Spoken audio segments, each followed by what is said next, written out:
Entre a Terra e o Céu. Sétimo livro da coleção, A Vida no Mundo Espiritual, ditado pelo espírito André Luiz e psicografado pelo médium brasileiro Francisco Cândido Xavier, em 1954. Capítulo 23. Apelo maternal. A paisagem doméstica na residência de Amaro não mostrava qualquer alteração. Zulmira, atormentada por Odila, que realmente lhe vampirizava as forças, jazia no leito, apática e desolada, como estátua viva de angústia e medo, escutando o vento que zunia lá fora. Mais magra e mais abatida, exibia comovedoramente a própria exaustão.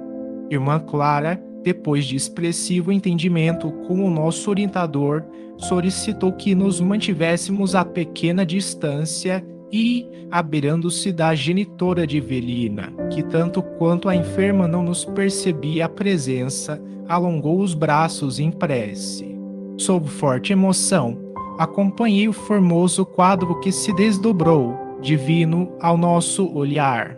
Gradativamente, o recinto foi invadido por vasto círculo de luz, do qual se fizera instrutor o núcleo irradiante.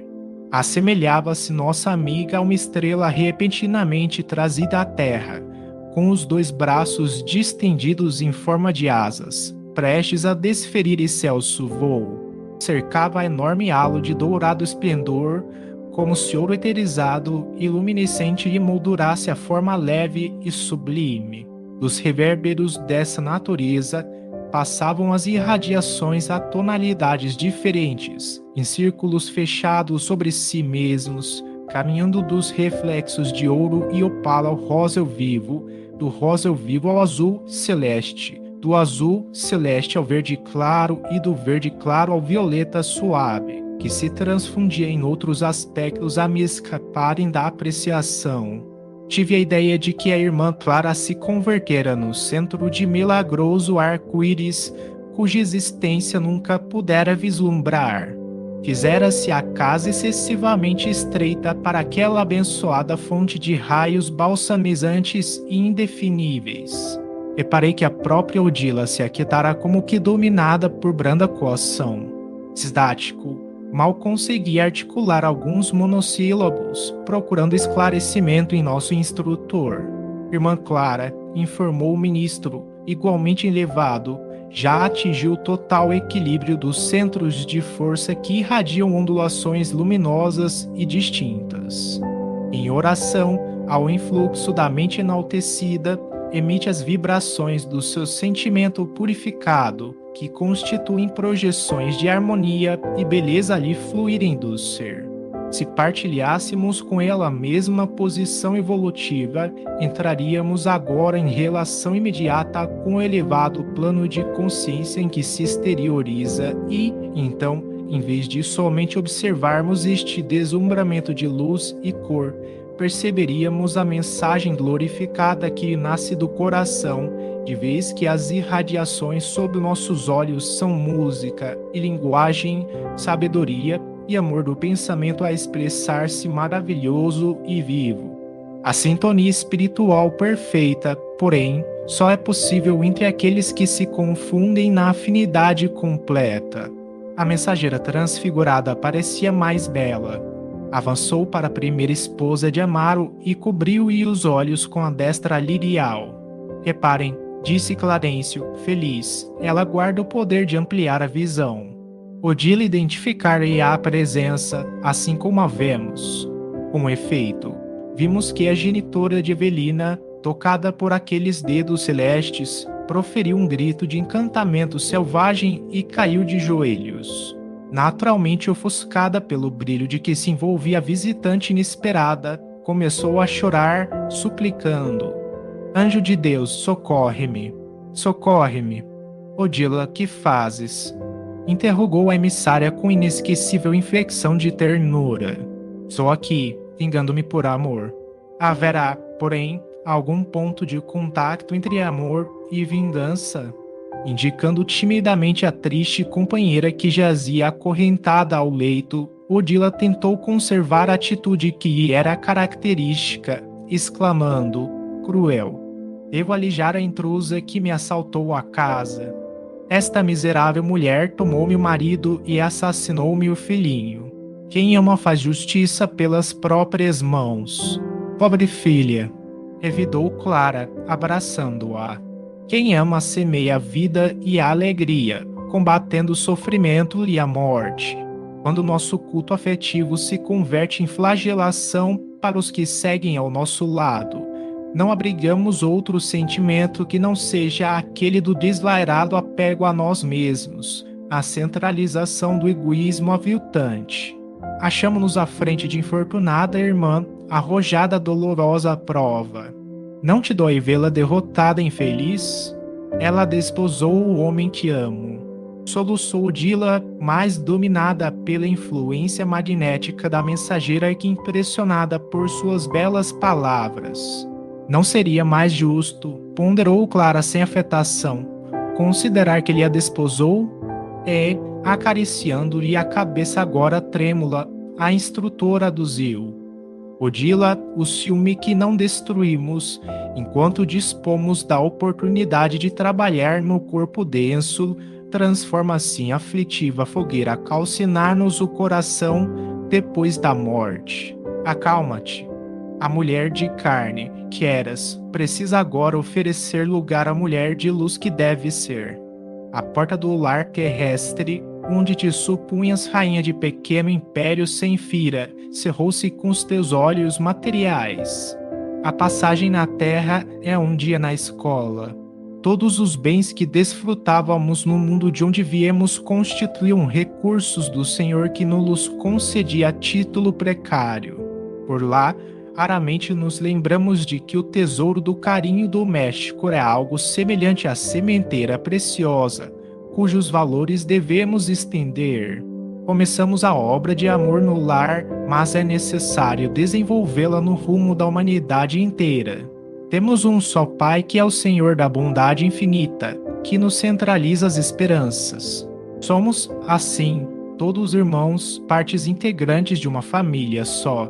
Já te imaginaste no lugar de Zulmira, experimentando-lhe as dificuldades e aflições? Já te colocaste na condição do esposo que asseveras amar?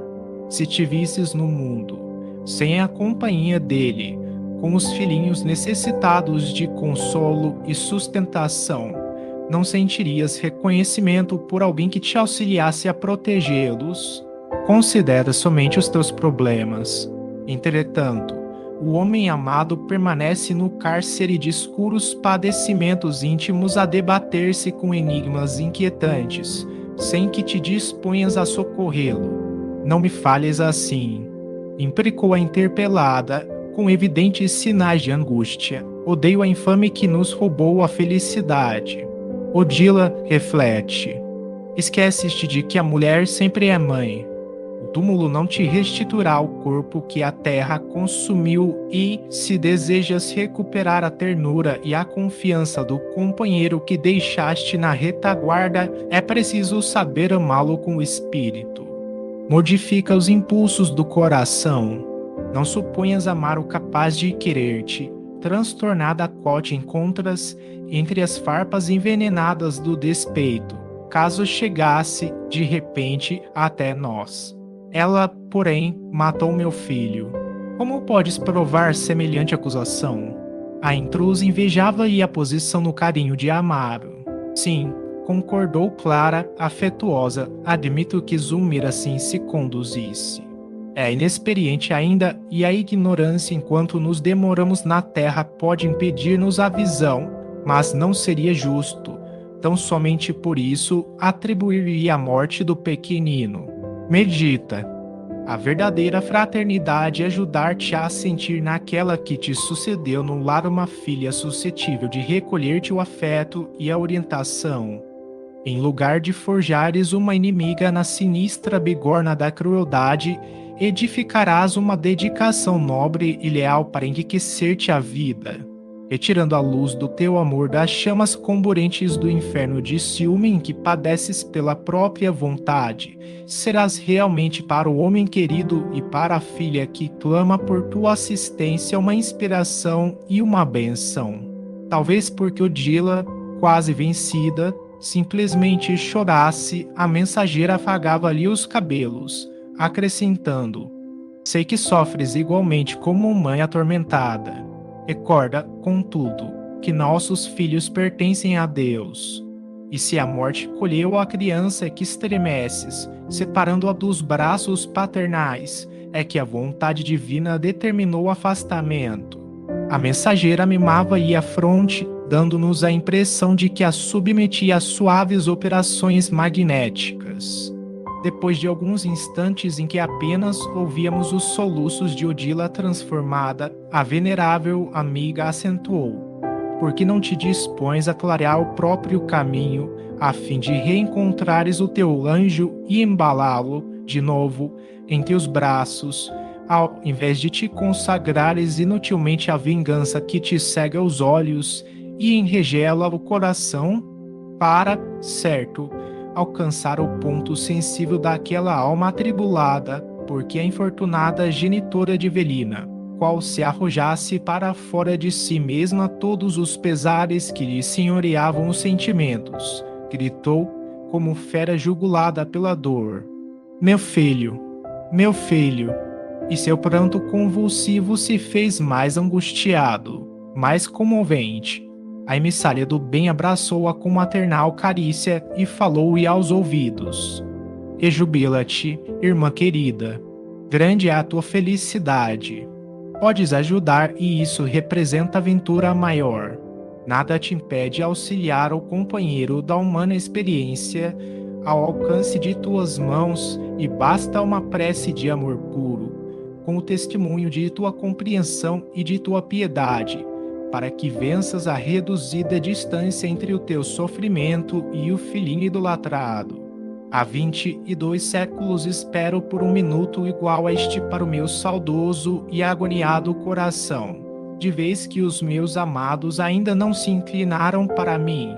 A voz de Clara parecia mesclada de lágrimas que não chegavam a surgir.